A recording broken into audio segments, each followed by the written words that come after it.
All right, Gophers knock off Wisconsin 24-7. The Paul Bunyan's axe returns to Minneapolis, and the Gophers end the season 7-5.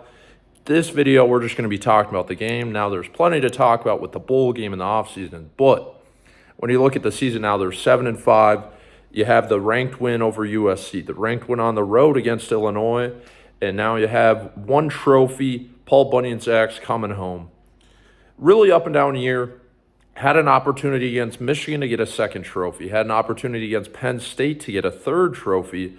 That Iowa game in the second half, they did get dominated, but you were competitive in 3 out of your 4 trophy games, and you're now 7-5. PJ Fleck moves to 4-4 all time against Wisconsin. When he arrived to the program in 2017, they had a 13-game losing streak against the Badgers. So I think that's as much evidence as you need to know the improvements that this program has made under Fleck. And in this game specifically, I mean, it was Max Brosmer. I think he showed again today why he's such an upgrade at the quarterback position, because he didn't make mistakes. Again, he's not Shedeur Sanders. He's not Jaden Daniels. He's not going to throw 400 yards, 4 touchdowns. He's not going to do that. He was close in the Maryland game, but you get my point. He doesn't make mistakes, though, and that's what this Gophers team needs.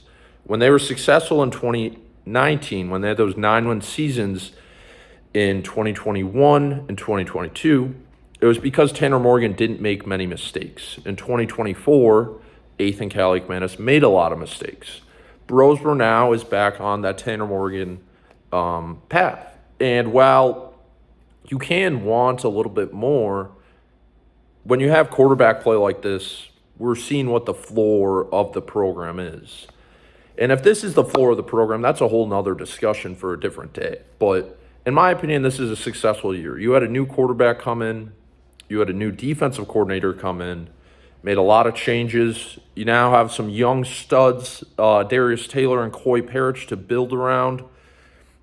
And you got some momentum heading into next year now.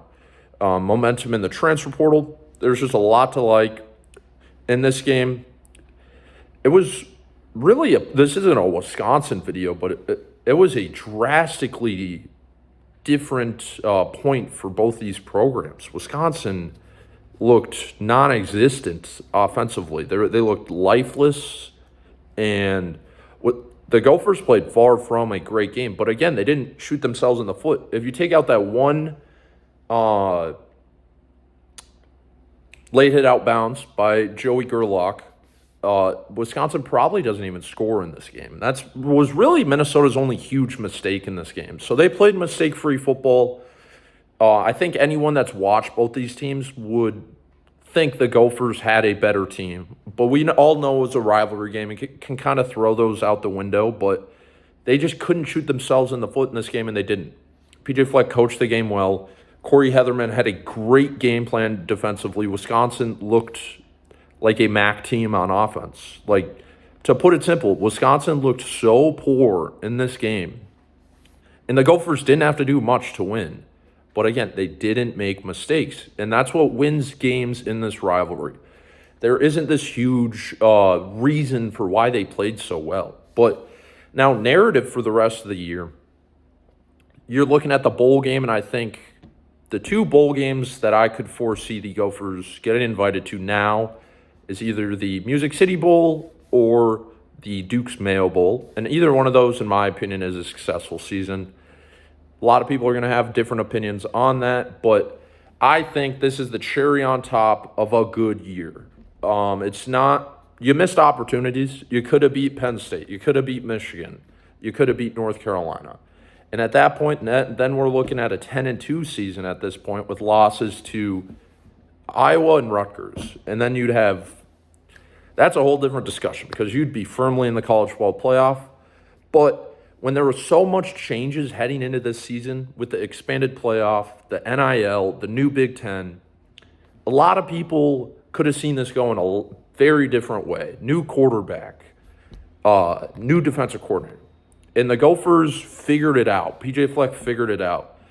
Me, admittingly, after week one, I had a lot of doubts about this team, a lot of doubts about this program because it could have went off the rails, and it didn't. And I think PJ Fleck, the coaching staff, and everyone on this team deserves that credit.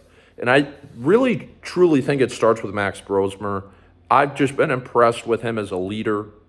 And for a guy playing only 1 year, in this kind of 1 year rental era for a lot of transfer portal quarterbacks around the country, he's exceeded expectations, and I don't think the Gophers could have gotten any luckier with him.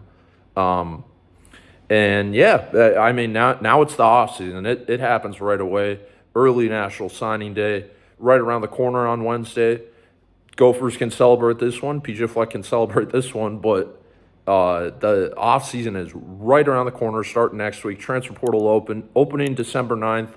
Make sure to stay on the lookout. Gophers on SI. Bring Me the Sports YouTube channels for all coverage of that. But as always, I appreciate you guys listening.